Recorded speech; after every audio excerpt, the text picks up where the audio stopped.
Hello students, so today we are going to start the 15th chapter, which is chemistry in everyday life. Now effectively in this chapter we are going to learn a lot about hydrocarbons, and we will learn about the formation of fossil fuels and list out the properties as well as uses of different fuel gases that we use in our daily life. And you will see, we will also try to understand the process involved in the refining of petroleum. This is very important. And we will also know about the types and uses of coal. And also we will know about the characteristics of an ideal fuel. And then finally we will list out the applications of solar energy. Okay. So you see, these are all very important things in our life, and chemistry is involved in them deeply. And so let us start our study of this subject. So you see, when we hear the word chemistry, what comes to our mind? Definitely, students, you will think about chemical reactions which are conducted in the laboratories. But you see, chemistry goes beyond that. Why? What you are doing in the laboratory, the studying the chemical reaction, is just a part. But actually, chemistry is involved in everything in our life. Say, for example, when you are eating in school canteen or you are having your breakfast at home, what do you think is happening? Okay, say for example, when you are having curry meal, the curry itself is a result of a chemical reaction, but this is not made in some laboratory. It is made in your home kitchen. Okay, so I have just given you a basic example. Now you see, it is in the air we breathe, the food we eat, just as I have told you, and in everything we use in our daily life. Our body is made up of elements. Remember elements? We have already talked about it, right? What are the elements which our body mainly consists of? You have to remember this. Mainly nitrogen, phosphorus, hydrogen, oxygen, calcium, phosphorus, sulfur, magnesium. And this might come as an MCQ. Keep this in mind. Now you see, all the chemical reactions taking place in our body are due to chemistry. You see, when we eat something and it produces acidity, we take an antacid. Why? This is just a basic acid, so that a basic acid-base neutralization reaction can happen and we can get rid of the acidity which has developed in our body. See, this is just chemistry. So as I was saying, you see, our whole life is dependent on various chemical compounds. Among them, hydrocarbons are the most important ones. So probably this is the first time a student of class 8 is learning about hydrocarbon. Now this is a very important concept, and in your higher classes you will learn more about it. Effectively, there is a branch of chemistry. In higher classes, in 11 onwards, you will see that the chemistry has three branches. First is your general chemistry, next you have inorganic chemistry, and then you have what? Organic chemistry, which is effectively the study of carbon-based compounds, hydrocarbons. Okay, so basically here we are sort of mini studying this particular topic. Okay, now you see, why are they important? Mainly because you see, hydrocarbons, they find applications in our daily life. We can say that the whole civilization is driven by hydrocarbons because they make up the fossil fuels, petroleum, coal and natural gas. Can you imagine what would have happened if we didn't have petroleum, coal and natural gas? How would we have cooked our food? Just by burning wood or by using electricity. These are the other two options left. But these are still nowadays, look around you. Do you see people using uh, most of the time? What do you think? Are people using electricity to in their kitchen, or are they using wood in their kitchen? No, most of our general public, we are using this natural gas, LPG, liquefied petroleum gas. Okay. Now in this lesson we are going to study about different types of hydrocarbons, fossil fuels like petroleum, coal and natural gas, and as well we will study the characteristics of fuel and solar energy and its application. Okay, so first, hydrocarbons. This is important, students. Hydrocarbons are the organic compounds consisting. Now whenever you hear this word organic, this means that it will consist of carbon and hydrogen atoms. So you understand, O for organic, basically it means that carbon and hydrogen atoms will be there. Now another important property of organic compound is that they are combustible and they produce large amount of heat energy. This is important because we use this heat energy for our purposes, along with carbon dioxide and water vapor on burning. Okay, so you have to keep this in mind. So many hydrocarbons are used as fuels. Effectively, we are going to study fuel chemistry today. Fuel chemistry, the chemistry of fuels. So the next important topic is source of hydrocarbons. Well, you see, so who gave the hydrocarbons to us? Okay, where did it came from? That's the next question. Well, you see, hydrocarbons, they occur naturally. Good. And they are found in fossil fuels like crude oil, natural gas and coal. About 300 million years ago, plants and animals died. So think about it. Go back in time. So right now it's 2025. Now go back in time 300 million years ago back, and you will see in that time there are many plants and animals roaming around, and then after their death, what happened? They went into the soil, and then they were crushed by the different layers of the soil, and then the dead remains, they slowly turned into what? These fossil fuels, and we are using these fossil fuels today. So the biryani that you are eating, or the veg fried rice that you are eating today in your lunch, or some party or some celebration that you are having, cooked food, the fuel that is used, effectively it is coming from the dead remains of old organisms who are, you can say, our forefathers. This is important. You have to understand this. Okay. So as I was said, that they were buried on the ocean floor, not just ocean floor, in the continents as well. Now over time, they were covered by the soil and soil layers, and this crushing effectively caused them to consolidate, and different chemical reactions happen, and then the dead remains turned into fossil fuels. Okay, so think of next time when you see petrol, kerosene oil, liquefied petroleum gas, when you think of them, think of it that these are effectively our forefathers, plants and animals who used to live million years back.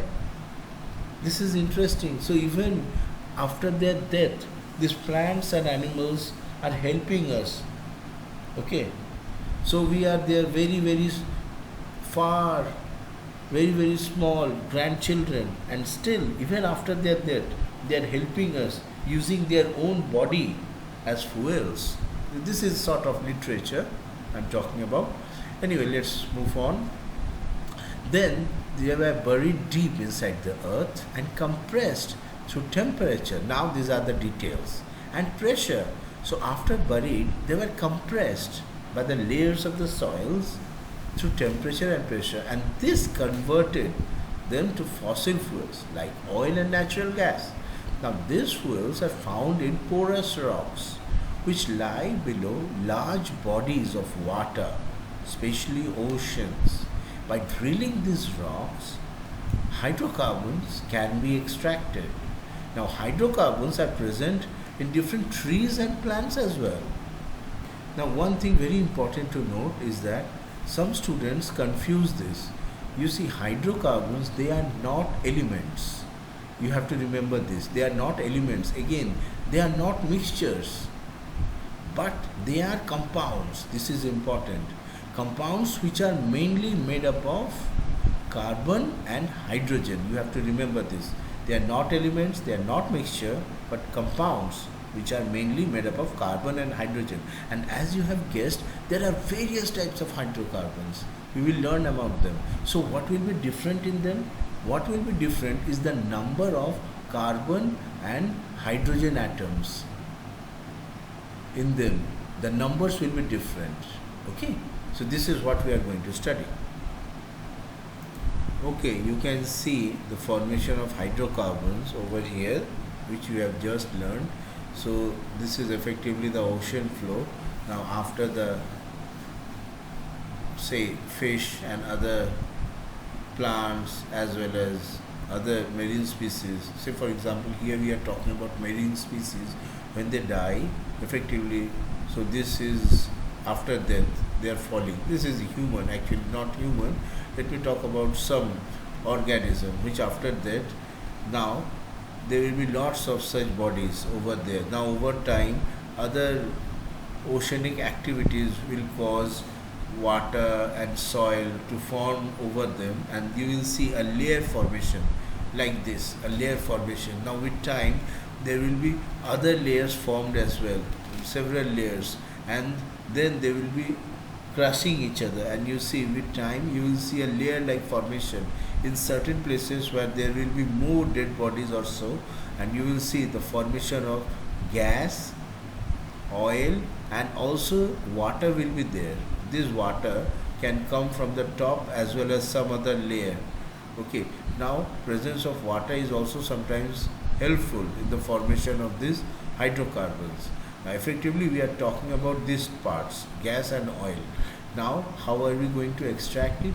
We put a big machine over here. You can see effectively this is a floating platform on the ocean, and from there we are going to drill just below the layer, and then we are going to access, not only first we are going to access this gas over here, next we are going to access this oil, and then we are just going to suck up this, just like you in a cold drink soft bottle. Okay, so suppose this is a soft cold drink bottle and use your straw to drink the soft drink. So the same technology is being used over here.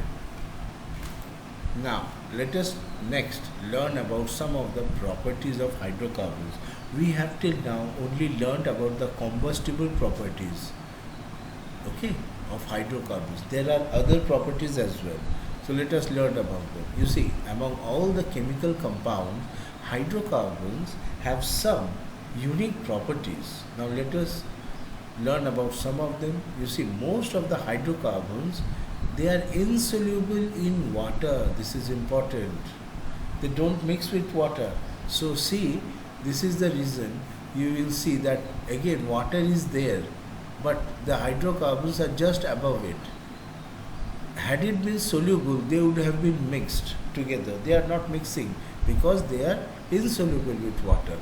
Next, hydrocarbons, you see, are less dense than water, so they float on top of the water. Okay, this is important. See over here, you will see oil and gas above the water. It's not the other way down. That is, it's not that water is above and then we have oil and then we have gas, something like this. No, this is not happening. Why? Because the density of both oil and gas is lower than water. Okay, basic things. Next, most hydrocarbons, they react with oxygen to produce carbon dioxide and water. That this we have learned, right? This is basically the combustion process. Now, hydrocarbons, you see, can be gases. Say for example, methane and propane. Also, they can be liquids like hexane and benzene. or they can be solids like waxes, which are paraffins. So keep this in mind. Okay, so hydrocarbons can be both solid, liquid, and gas. This is important. Now, another important thing is hydrocarbons are capable of making bonds with one another. This property is known as catenation, that is chain formation. So effectively, if we have one hydrocarbon molecule, say over here, and we have another molecule, so probably they can form a chain, something like this, and this is effectively known as chain formation. Now, due to these properties, they form more number of complex molecules. Okay, keep this in mind, student. So next time you learn about chain formation or catenation, remember that hydrocarbons have this property. Okay, students, so now, as I was saying, we will learn about basics of organic chemistry. So, types of hydrocarbons. Okay, now you see, as I was saying, in hydrocarbons, carbon and hydrogen atoms are linked together through different chemical bonds. See over here, this is methane. Okay, you see, you have to remember that methane is the simplest hydrocarbon in which 4 hydrogen atoms are linked with one carbon atom. It's not the other way around. So methane is effectively, you write carbon like this, and on the 4 sides you draw, what are these lines? These are effectively bonds, chemical bond, 4 hydrogen atoms. Okay, so this is methane. See, for example, then we have also got ethane. Now in this case of ethane, effectively you just first you erase this hydrogen. Say for example over here, let me erase this one. Next, let me draw yet another bond with another carbon, and then let me again redraw the old structure. So this is ethane. You see how many carbons are there? 1, 2. So you see C2. How many hydrogen atoms? 1, 2, 3, 4, 5, 6. So C6. Next, you increase the chain. 3. Then you will have propane. Next, increase it to 4. Then you will have butane. So it's like a drawing structure. You see? So these are effectively some of the simplest hydrocarbons. Remember, students, what you are seeing over here, simplest of the hydrocarbons. Most simplest is this methane. Okay, now you see, as I was saying, depending on the bond between these atoms, there are number of hydrocarbons, as you can see over here. Now there are effectively 4 general classes of hydrocarbons: alkanes, alkenes, alkynes, and arenes. For the time being, just remember the names again: alkanes, alkenes, alkynes, and arenes. Now here, as you can see, we have listed some of the common hydrocarbons, the most simplest being the methane. Of course, you know that methane is colorless, odorless, and also it's an inflammable gas. Also remember that it is an eco-friendly fuel. Why? The reason being that it does not produce any harmful products. So whenever we say eco-friendly, it means that after combustion, it doesn't produce anything which is harmful to us. Okay. Next, it is used as a fuel in electricity generation. Now methane is also known as marsh gas. Why? Because it is present in marshes. Why? Because you see, dead and decaying plants and animals, they release methane. So it's a renewable source of energy. Sewage gas can also be decomposed by microorganisms to produce methane gas, along with impurities like carbon dioxide and hydrogen sulfide. After removing these impurities, then only we can use the methane gas as an efficient fuel. So see over here, this was just the structure. Now the 3-dimensional view you can see over here. So these are the 4 hydrogen atoms. This is the carbon atom, and these are the chemical bonds. Chemical bonds. So effectively we have 4 chemical bonds. Next, propane. Okay, you see, propane is an odorless and highly inflammable gas. It is heavier than air and it is liquefied through the pressurization, and it is commonly known as liquefied petroleum gas, which we use at home. Okay, you have seen these cylinders. So effectively these are LPG cylinders. Remember, next time you see, you have to remember that effectively this is propane, a hydrocarbon. So along with butane, not just propane, butane is also there in this LPG. Okay, now propane is used as fuel in heating, cooking and vehicles. Propane can also be used as refrigerants, that liquid responsible for cooling in refrigerators. Okay, now propane is used in LPG cylinders. Since it is an odorless gas, you won't be able, so if there is a leak, we won't be able to identify. So what we do, you see, so since it's an odorless gas, any leak cannot be detected. Hence, a chemical by the name of Mercaptan is mixed with LPG so that it gets a bad odor, and from the odor itself we can identify, oh, the LPG cylinder has leaked. Okay, so this can help in the detection of any leakage of LPG. So remember, the chemical compound responsible for the odor in LPG gas is Mercaptan. Next, butane. Butane is a gas at room temperature and atmospheric pressure.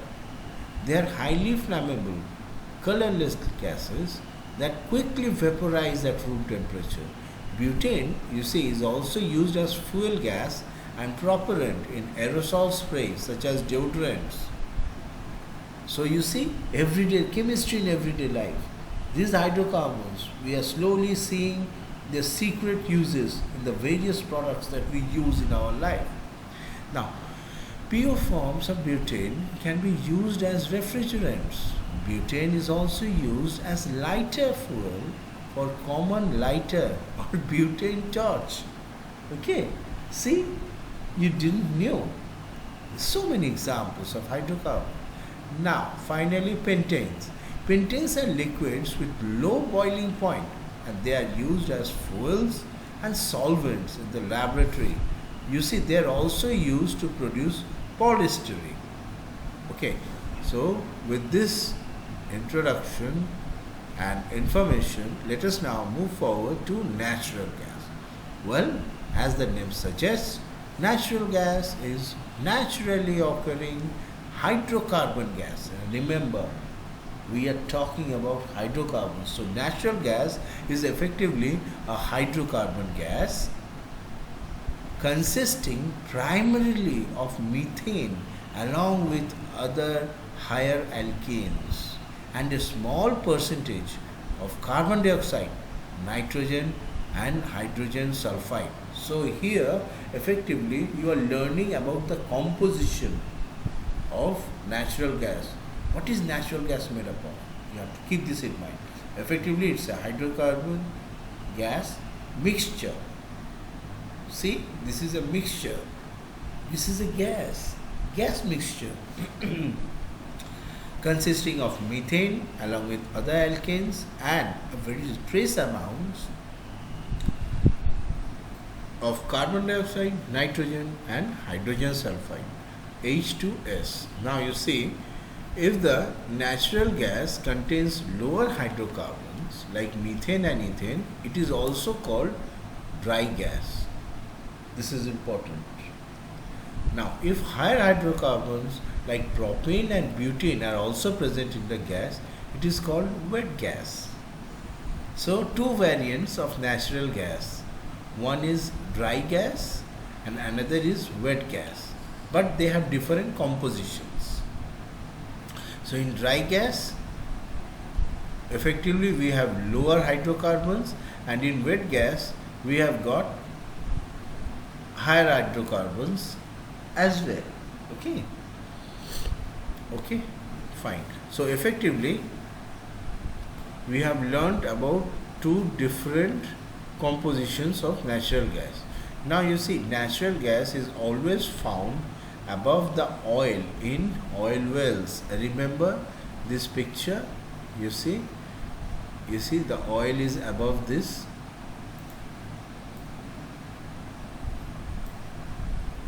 You can see for yourself. You see the natural gas is above the oil, and below we have got the water. Okay, now you see this natural gas is trapped inside the small spaces in underground rock called reservoirs. Conventional natural gas can be extracted through drilling wells that we have shown you. Now, natural gas can also be found in reservoirs with oil and is extracted along with oil. This is called associated gas. So, you see, sometimes you can find natural gas over here as well.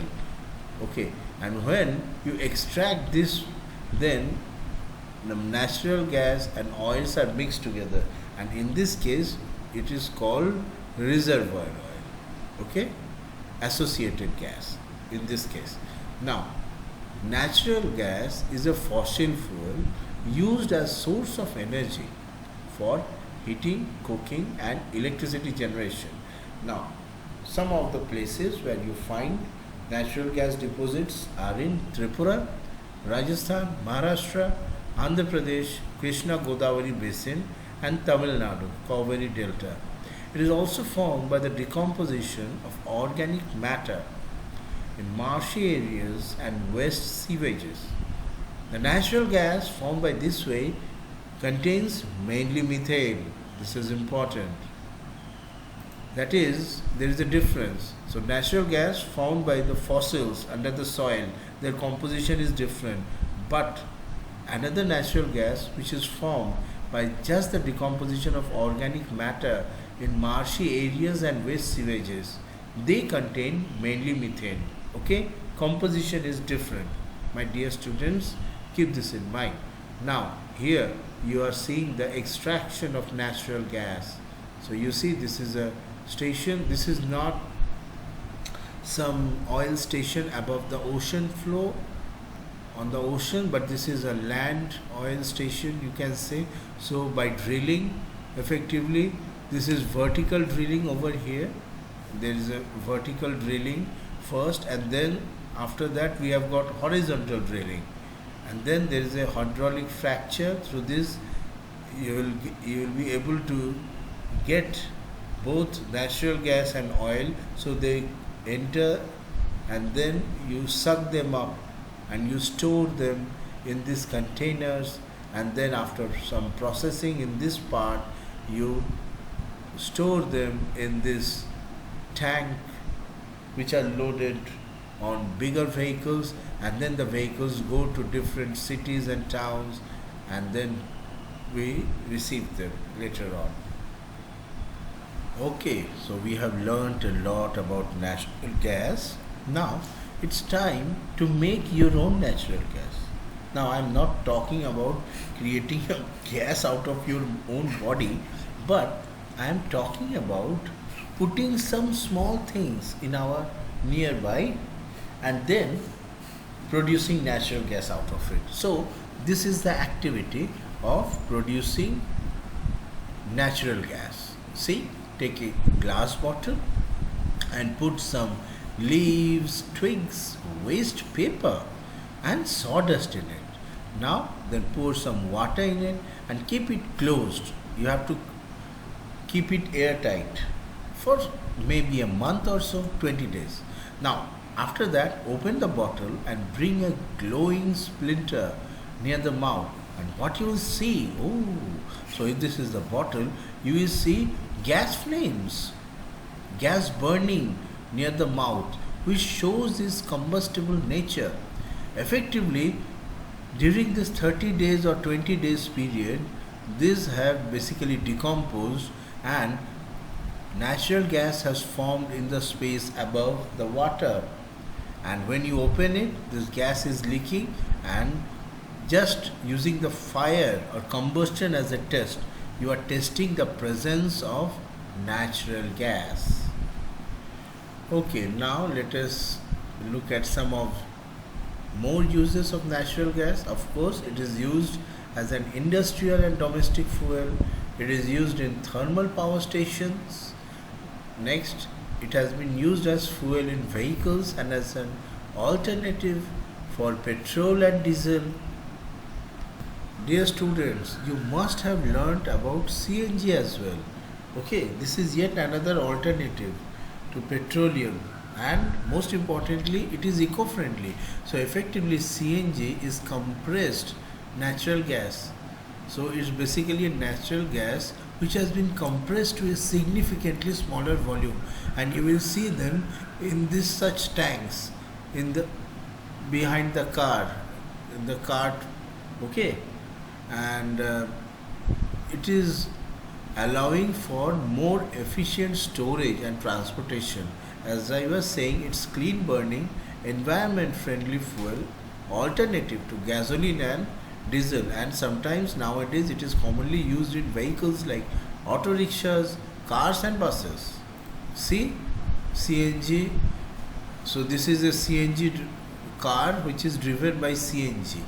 Sometimes we have got what do they say, hybrid option as well in the car. So car can run on both petrol as well as CNG as well. So these are the possibilities nowadays. Now, when heated, you see natural gas decomposes and forms hydrogen and carbon. Why? Because hydrocarbon, as the name suggests, hydrocarbon. So it is basically made up of X number of say hydrogen and Y number of carbon together. So it's a compound which is the hydrocarbon. This X and Y changes in different hydrocarbons. So if we heat them, we will just get our hydrogen and carbon separately. Okay. Now hydrogen thus formed is used in manufacture of fertilizers. It is used to manufacture chemicals, fabrics, glass, steel, plastics and planes, and it is also used in electricity generation. So natural gas has lots of uses. Now you see, moderate temperature and humidity is needed to keep paintings and other ancient artifacts from being destroyed by environmental factors. Thus, natural gas is also used in museums to protect the monuments. Now I have already talked about them, but let me somewhat briefly talk about it. Advantages of natural gas. As I was saying, as a result of combustion, it gives out a lot of heat. Okay, as it can be easily burned, it does not leave any residue. It burns without smoke and so causes no pollution. It can be easily supplied through pipes. Okay, it can be directly used as fuels in homes and industries. So see, there is a section on compressed natural gas which I have just shown to you previously. Okay, so when the natural gas is compressed at high pressure, it is called compressed natural gas, CNG. Nowadays it is used as fuel in automobiles. The primary hydrocarbon present in CNG is methane, 88.5%. Now natural gas is liquefied for shipping in large tankers. This is called liquefied natural gas, and CNG is stored at high pressure, whereas LNG is stored in ultra cold liquid form. Now CNG has the following properties. You see, this is a car over here, and see, this is a CNG cylinder. So this car runs on CNG. Now you have to know that sometimes nowadays cars have hybrid option. They can run on both petrol as well as CNG. So first they use CNG, and when it is exhausted, then they use petrol, and then they go to the next petrol pump where CNG is available. Then they again refill it, and then they again start using CNG. Why? Because CNG is much cheaper compared to petrol. You have to keep this in mind. So as I was saying, it is the cheapest and cleanest fuel compared to petrol. So if you next time when you visit some place, you try to opt for a CNG vehicle, because in that way, in that case, your entire cost will be brought down by a significant amount. Okay, maybe the cost will be reduced by half. Now, vehicles using this gas procedure produce less carbon dioxide and hydrocarbon emission. And you see, as I was saying, it is less expensive than petrol and diesel. Now, here we are showing you the average composition of CNG. So, effectively, mainly it is methane and then followed by ethane and propane. So, mainly it is methane, then ethane and propane, then butane and pentane. Now, we already know about these hydrocarbons. Remember over here, methane, ethane, propane, butane, pentane. So as the name suggests, methane, you have to remember one carbon, ethane, two carbons, propane, three carbons, butane, four carbons, and pentane, five carbons. In each of them, you can see that there is a formula. The formula goes like this. So number of carbon atoms, if suppose, so carbon and hydrogen, if the number of carbon atoms is x, then the number of hydrogen atoms will be 2x plus 2. Just look over here. Since this is 5, so H is 5 into 2, 5 into 2, 10 plus 2, 12. Again, look over here. Carbon is 3. So 3 into 2, 6 plus 2, 8. So this is more or less the formula. Now, there are other gases as well apart from natural gas which can be used as fuel. Now, producer gas, coal gas, biogas and water gas are some of them. So what's a producer gas? You see, producer gas is a gaseous mixture of carbon monoxide and nitrogen. How it is produced? It is produced by passing air mixed with steam over red hot coke at a temperature of 1100 degrees centigrade. It is used as an industrial fuel for iron and steel manufacturing. You see, sometimes producer gas is known by different names. Say for example, it is often referred to as wood gas in USA and suction gas in UK. Okay, now here you can see the composition of producer gas as well. Mainly this is nitrogen, major part, followed by carbon monoxide, then water, carbon dioxide, hydrogen, even methane is there. Next, coal gas. Now, coal gas is a mixture of gases like hydrogen, methane and carbon monoxide obtained by the destructive distillation of coal. Okay, this is important. Now, heating coal in the absence of air is called destructive distillation. Remember this. Coal can be heated, and if it is in absence of air, then we call it destructive distillation.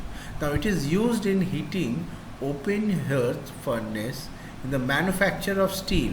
It is also used as a reducing agent, this gas we are talking about, in certain metallurgical operations. So see, production of coal gas. Next we have got water gas. It is a gaseous mixture of carbon monoxide and hydrogen. It is made by passing steam over incandescent coke at a temperature of 1000 degrees centigrade. So this is somewhat similar to the producer gas. See, the reaction is, you can see, it is also called as syngas or synthetic gas, as it is used to synthesize methanol and simple hydrocarbons. Students, you have to just remember, for all this producer gas, coal gas, water gas, composition and mainly how it is made. These are the two important things that you have to remember. Next is biogas. Biogas, as the name suggests, is the mixture of methane and bio. Why? It is formed as a release of decomposition of biomaterials, just we have seen. Okay. Now, It is a mixture of methane and carbon dioxide. Now it is produced by the decomposition of plant and animal waste, which form the organic matter. You see, the breaking down of organic matter in anaerobic condition, that is in the absence of oxygen, leads to the formation of biogas. See, this is how you keep the waste, cow dung, human dung, all dung together, and then you keep it for some time, and then you see methane will be released. Okay, it is an example of renewable source of energy. Now as you can see, we have just learned from the chapter, it's a renewable source produced by anaerobic decomposition of organic waste such as manure and agricultural residues as well, they can be used. So primarily consisting of methane and carbon dioxide along with trace amounts of other gases. Remember, in many Indian homes they are used as for cooking purposes as well, heating, lighting and electricity generation. See, for example, over here, now if there is a biogas plant in your area, you have to visit it. Definitely, it's part of your learning process. Visit it with your teacher, find out how it is prepared. You see, entire turbine generator, how they are storing and using the technology. We will learn more about it in higher classes.